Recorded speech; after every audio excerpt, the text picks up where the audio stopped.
When I opened that drawer, I thought I'd find old tax papers, maybe some loose change or receipts. Instead, I found a photo that changed everything. It was a woman, smiling, standing on a beach at sunset. And she looked exactly like me. Same eyes, same jawline, same soft wave in her hair. She even stood the way I do, one shoulder slightly lower like she was shy but trying to look confident. My heart skipped. I turned the photo over. Written in ink, Anna, summer, 99. But I wasn't in that photo, and I wasn't even alive in that moment. I met my husband 10 years after it was taken. I stared at her face for a long time, confused, cold all over.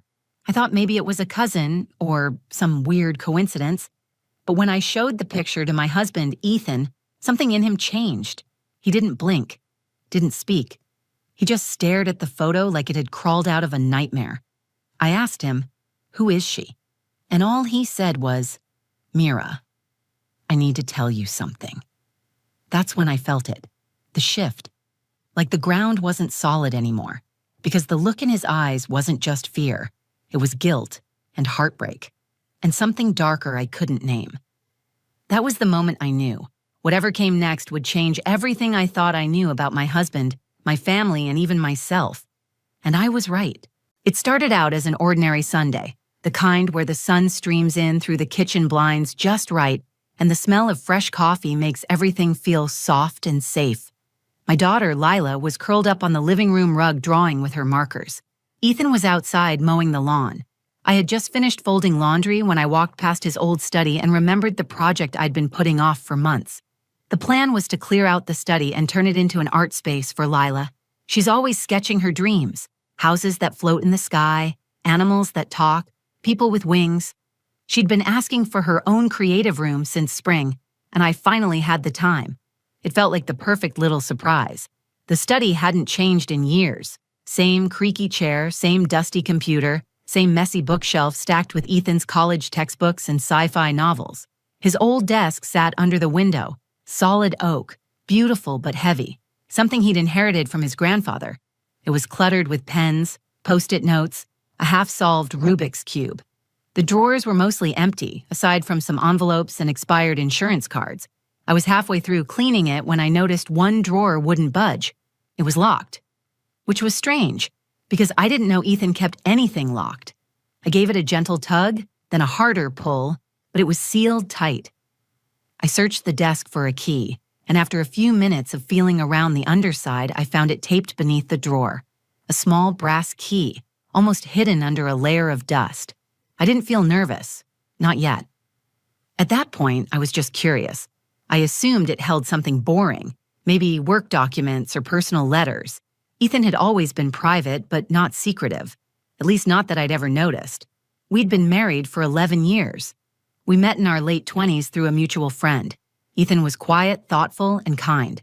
A little emotionally distant sometimes, but never unkind. He had this way of listening that made you feel like you were the only person in the room. We got married after 2 years of dating. No drama, no red flags. He was solid, dependable, safe. And my father, Ray, had his doubts about him early on. He said Ethan's eyes didn't match his smile, that his stories had gaps. But I figured that was just protective dad energy. After my mom died when I was 15, he tried to be both parents at once. I loved him for it, even when he pushed too hard. Still, I never saw anything in Ethan that made me afraid. He wasn't volatile. He didn't drink. He worked from home as a software engineer, cooked dinner twice a week, helped Lila with her math homework. We lived a quiet, structured life. Nothing in that study or in that house had ever made me feel unsafe. I turned the key in the drawer. It clicked open without resistance. Inside was a single manila envelope, thick and slightly yellowed at the edges. No label, no writing. I opened it and pulled out what looked like an old photograph. That's when I saw her. She looked so much like me that for a moment, I thought it was me. Same building, same long, dark hair, same freckle on the right cheek. Even the way she smiled, half gentle, half unsure, it felt like looking into a mirror. She was standing on a beach, barefoot, holding a sun hat against the wind. The ocean was behind her, waves curling into the shore. The photo had a warm tint like it was taken on film. I turned it over and read the handwritten note, Anna. Summer 99. A strange coldness crept through me. I was born in 1989. That photo was dated when I was 10 years old. This woman wasn't me. She was someone else entirely, but the resemblance wasn't casual. It was exact. I held the photo closer. Even the little scar above her right eyebrow matched mine. I tried to make sense of it. Maybe she was a cousin. Maybe Ethan dated someone who looked like me. Maybe it was all just coincidence. My mind scrambled for logic. I heard the lawnmower cut off outside. A moment later, Ethan came in through the back door. His shirt was damp with sweat, his hair messy. He smiled when he saw me. "Hey," he said, "you find any old treasure in there?" I didn't smile back. I held up the photo. "Ethan," I asked, "who is this?" He looked at the picture, and he stopped, just stopped, like someone had hit pause on his body. His mouth parted slightly. His hands fell to his sides. He didn't blink, didn't breathe, just stared. "Where did you get that?" he asked. His voice was flat, tense. "It was in the locked drawer," I said. "Why is this woman in your desk? Why does she look like me?" He reached for the photo, but I didn't hand it over. "Who is she?" I asked again. He swallowed, took a step back. Then he whispered something that didn't feel like an answer. "Mira, I need to tell you something." And in that second, I felt my stomach drop. I didn't know what he was about to say, but every part of me already understood this wasn't something small. It wasn't a forgotten memory or an old flame. It was something buried, something broken, something that had been waiting to rise. And now it had. I stood in the middle of the study holding the photo like it was made of glass. My breath was shallow. Ethan didn't move. He looked like he'd just seen someone rise from the dead. For a man who always kept his emotions tucked away, the fear in his eyes was loud. "I'm going to ask one more time," I said. "Who is she?" He looked at me, then down at the floor, as if answering meant crossing some invisible line. When he finally spoke, his voice was low. "Her name was Anna. She was someone I knew before you, a long time ago." "She looks exactly like me," I said. "That's not normal. Who was she to you?" He hesitated again. It was like pulling words from someone who wanted to bury them. Finally, he said, "She was someone I loved. We were engaged." My heart started pounding. "Engaged? You've never told me that." "It didn't seem important anymore," he said. "That part of my life was over." He reached out like he wanted to take the photo from me, but I stepped back. "You don't get to decide when the past stops mattering, not when it looks like me." He closed his hand and stepped away. The silence between us was thick. Lila called from the living room, asking for a snack. I told her I'd be there in a minute. My voice cracked, but I tried to sound steady. Ethan rubbed his hands over his face. "I'll explain everything, but not here, not like this. Tonight, after Lila's asleep. Please." I didn't trust him, but I nodded. I needed answers, and I needed him to give them without shutting down. That night, I tucked Lila in early. She asked if I was okay. I kissed her forehead and told her I was just tired. She stared at me for a moment, then handed me a drawing she made that afternoon. 2 women standing side by side under a red sky. One was crying. The other looked like she was burning. I kissed her again and walked out of the room, feeling like the walls were closing in. Ethan was already in the kitchen, sitting at the table. His hands were folded. There was a quiet heaviness to the room that made my chest feel tight. "I'm listening," I said. He looked at me, then started to speak. Her name was Anna Whitmore. We met in college. She was studying literature. We got engaged after graduation. I thought we were going to build a life together. I even bought this house for us before it was renovated, but it never happened. "What happened to her?" I asked. He looked down. "She died in a house fire. It was ruled accidental. But the police investigated me for months. There were questions about how the fire started, about where I was. People whispered. My parents stopped talking to me for a while. I lost most of my friends. I left town not long after the funeral." The air seemed to disappear from the room. My stomach twisted. "And you didn't think that was worth telling me?" I asked. "I tried," he said, "a few times. But you looked so much like her, Mira. It scared me at first. I thought it was a trick my mind was playing on me. But then I got to know you, and you weren't her. You were kind in ways she never was. Softer, warmer." "That's not comforting," I said. He sighed. I didn't fall in love with you because you looked like her. I stayed with you because you didn't feel like a shadow. You felt real. Then why keep her picture? I asked. In a locked drawer?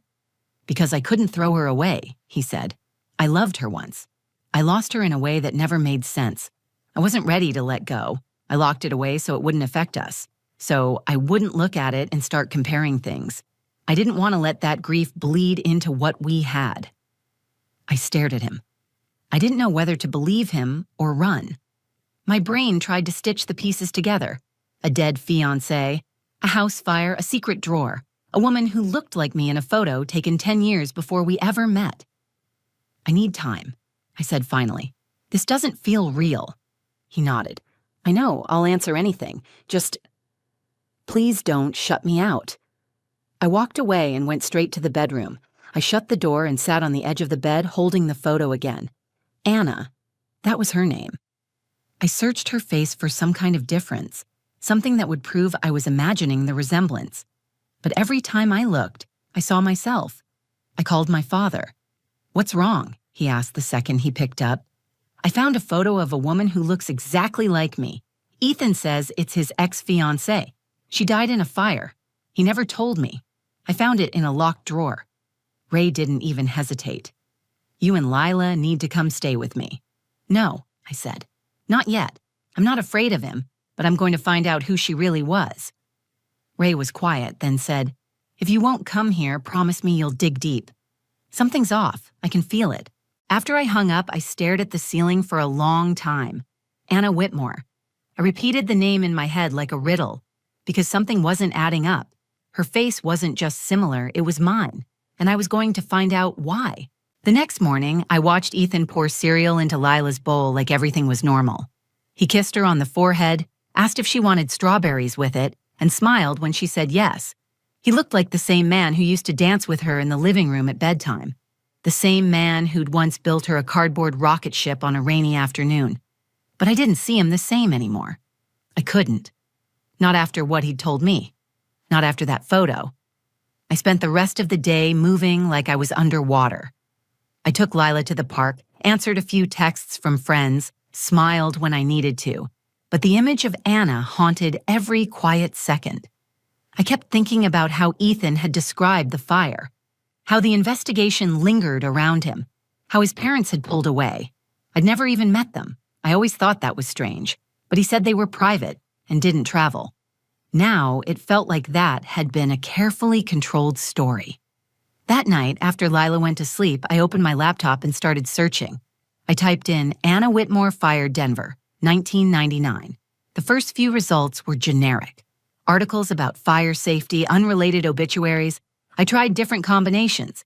Anna Whitmore death, Anna Whitmore obituary, House Fire Denver, 1999. And then I found it. Young woman, killed in house fire, foul play not suspected. The article was brief, only a few paragraphs. Anna Whitmore, 20, died in an early morning house fire in late August of 1999. Authorities had investigated the cause and concluded it was accidental. A faulty gas line was blamed. It mentioned a fiancé who was home at the time and survived with minor injuries. His name wasn't listed, but I knew it had to be Ethan. There was no photo of Anna, just a mention that she had no surviving siblings and had been adopted at birth by a local couple. She had been in college studying literature. Her parents declined interviews. The article ended with a line about how her ashes had been scattered along the coast near where the couple had vacationed the summer before. Something about that article bothered me. No photo, no follow-ups, no mention of any investigation into Ethan, even though he said the police had questioned him for months. I decided I needed to dig deeper. The next morning, while Ethan was in a video meeting for work, I texted my father and asked if he could watch Lila for a few hours. I told him I needed to go to the county records office. He didn't ask questions. He just said, "Be careful." I drove across town and requested Anna Whitmore's birth and death certificates. It took some convincing, but I got what I needed. I sat in the hallway outside the records office with the papers in my lap, heart pounding. Her death certificate confirmed what the article had said, but it was the birth certificate that stopped me. Anna had been born in the same hospital as me, on the same day, same year, August 14th, 1989. The parents listed were different from mine. She had been adopted at birth, but her original name, before the adoption, was handwritten in faded blue ink at the bottom. Baby girl, Mira. My hands shook. I read it again. There was no last name listed. Just a note that she had a twin, but the second child had been placed with a separate agency and adopted 2 weeks later. I stared at the paper, trying to breathe. I felt like the floor had dropped out from beneath me. I was Anna's twin. I didn't even know I had a sister. I called the agency listed on the certificate, not expecting much.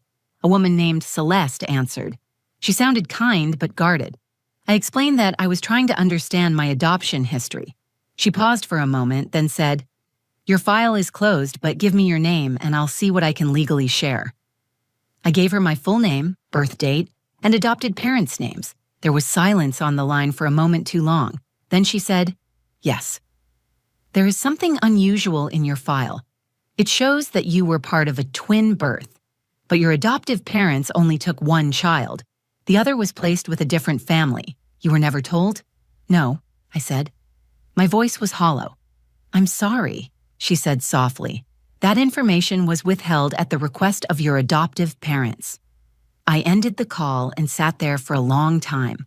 All the little things over the years started clicking into place. The dreams I used to have as a child of fire and shadows, the ache I felt when I looked at the ocean, the strange sense of familiarity I had when Ethan first kissed me.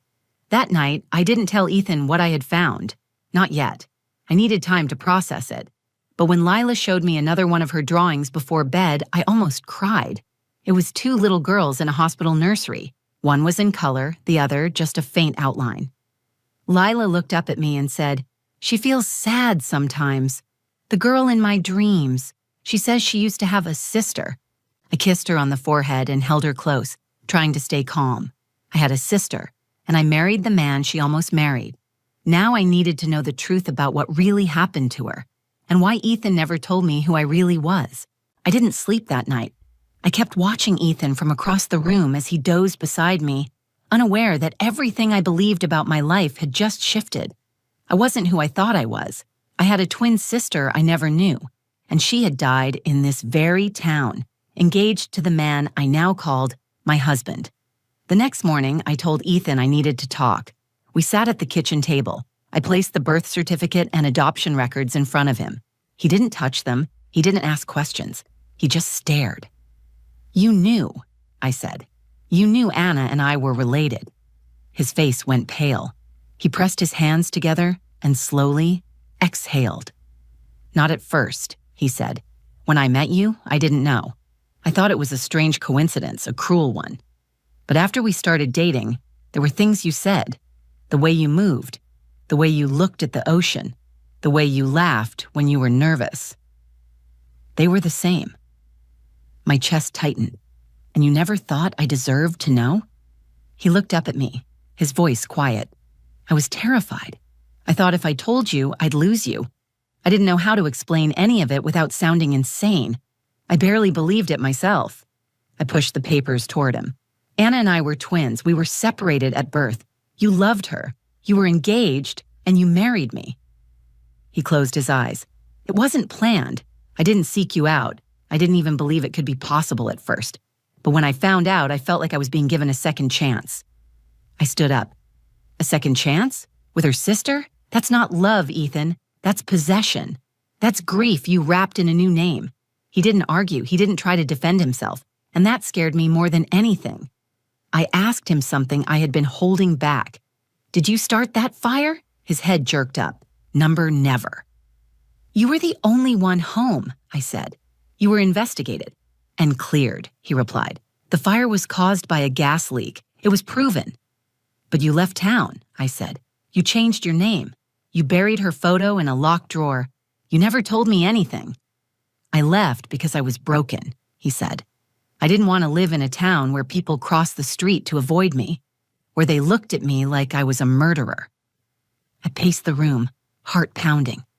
"Why did you never tell me about Anna after we were married? You saw how much I looked like her. You knew. You had years to come clean." He stood too, his voice rising. "Because I loved you, not as a replacement, Not as a ghost. You were real. You were different. And when I found out you were her twin, I didn't know how to hold that truth without destroying everything we had built. I backed away from him, suddenly needing space between us. Did she know about me? I asked. Did Anna know she had a sister? He shook his head. Number. She always said she felt like part of her was missing. She hated being alone. She was intense, passionate, angry sometimes. She loved fiercely, but always like she was afraid it would be taken from her. She never said anything about a sister. I felt something shift in my chest. Grief for a girl I never met. For a version of me that lived a different life. One I never got to see. I pulled something from my pocket and set it on the table. Lila's drawing. The one with the two girls, one in color, the other in outline. She dreams about her, I said. She says the girl feels sad, that she talks to her, that she says she used to have a sister. Ethan stared at the drawing for a long time. He didn't say a word.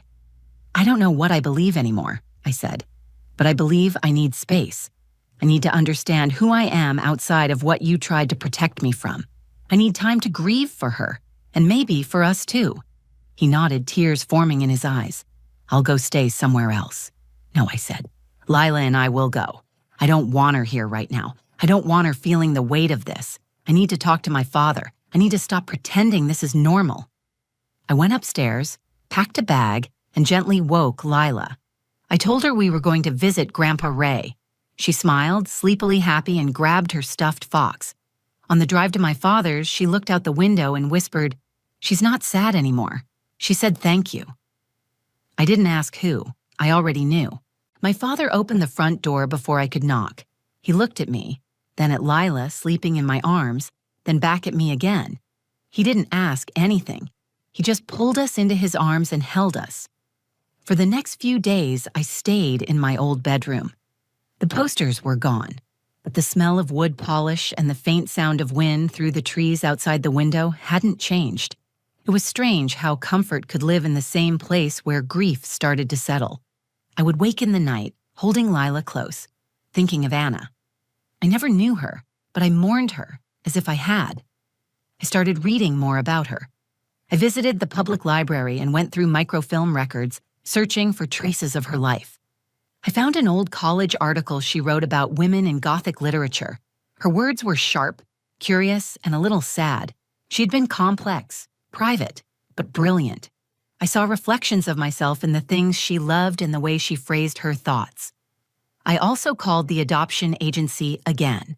I requested a copy of anything they could legally send me from my file. They mailed a package that included a faded medical report and a letter written by my birth mother. It wasn't long, just a few lines about why she felt she couldn't keep us. She asked whoever adopted us to tell us we were loved. She didn't even know we'd be separated. I sat on the porch the night I read it, watching the sun sink behind the pine trees, and cried for the girl who never got to read that letter, for the twin who didn't know she was one of two, for the family we could have had. Ethan texted every day, asking how Lila was doing, if I was safe, if I needed anything. He didn't ask me to come home. He didn't try to explain further. I think he understood that silence now said more than any words could. After 2 weeks, I agreed to meet him at a public park near the lake. Layla stayed with my father. When I arrived, Ethan was already sitting on a bench, holding a small envelope in his hands. He stood when he saw me. He looked thinner, like he hadn't been sleeping. He handed me the envelope without speaking. I opened it and saw Anna's photo inside, the one I had found in the drawer. Underneath it was a letter. I sat down beside him and started to read. In the letter, Ethan wrote about Anna, how he had loved her with everything he had, but how their relationship had started to unravel in the final months. He said she had struggled with depression, had started talking about fate and loss and fire. He admitted that the night of the fire they had fought. She had accused him of trying to leave her. He had gone to sleep on the couch. He woke to smoke. He said he blamed himself for a long time, not because he caused the fire, but because he didn't know how to help her, because he didn't recognize how deep her pain had become. When the investigators cleared him, it didn't matter. He had already sentenced himself. Then, years later, he met me, and seeing me felt like time had folded in on itself. At first, he avoided me. But something pulled him back. He tried to see me as someone new, someone whole. He said he loved me, not because I looked like Anna, but because I healed parts of him he didn't think were still alive. When he learned the truth, that I was her twin, he had a panic attack. He almost left. But by then, we had Lila, and he couldn't imagine a life without us. I folded the letter carefully. "You could have told me," I said, "years ago. You should have." "I know," he said. "I was a coward. I thought if I buried the truth deep enough, I could move on. But the truth doesn't stay buried. Not forever." We sat there quietly, the sound of wind moving through the trees around us. Finally, I asked him a question that had been growing louder in my chest. "Do you think you ever stopped loving her?" He paused. "Number. But loving her doesn't mean I love you less. It means I carry both of you now, and I always will." I nodded, not because it was okay, but because it was honest. And in that moment, I finally saw him not as the man who kept secrets, but as someone who had been broken long before I met him. I didn't know if we would rebuild from here, but I knew we had to start with the truth. Later that evening, I took Lila to the lake. She asked if she could throw a flower into the water. She picked a wild daisy and walked to the shore, standing silently for a moment before letting it go. The petals floated gently, spinning on the surface. "Was that for your dream friend?" I asked. She nodded. She said thank you again. She said she doesn't feel alone now. I knelt beside her, holding her hand as we watched the daisy drift out of sight. In that moment, I realized something. I didn't have to choose between grieving Anna and being Mira. I could be both the sister who survived and the woman who lived. I could carry the past without letting it break me. I could honor her by living honestly, by raising my daughter with the kind of love that keeps no secrets. Some stories don't end in resolution. Some end in truth. And for me, that was enough. If this story moved you or made you think about the quiet corners of your own family history, I want to thank you for staying with me until the end. Sometimes we live our whole lives thinking we know who we are, only to discover there's a version of our story that was written long before we ever opened the first page. I didn't set out to uncover a mystery. I just wanted to clean out a desk. But what I found was the truth, and the weight and freedom that comes with it. If this video resonated with you, please like it. Share it with someone who might need to hear it. And if you have a story of your own or something this made you feel, leave a comment below. I read every single one. And if you want more real-life stories that dive deep into the emotions we hide behind everyday life, subscribe to the channel. There's more coming, and I'd love to have you here when it does. Thanks for watching. Take care of yourself and each other.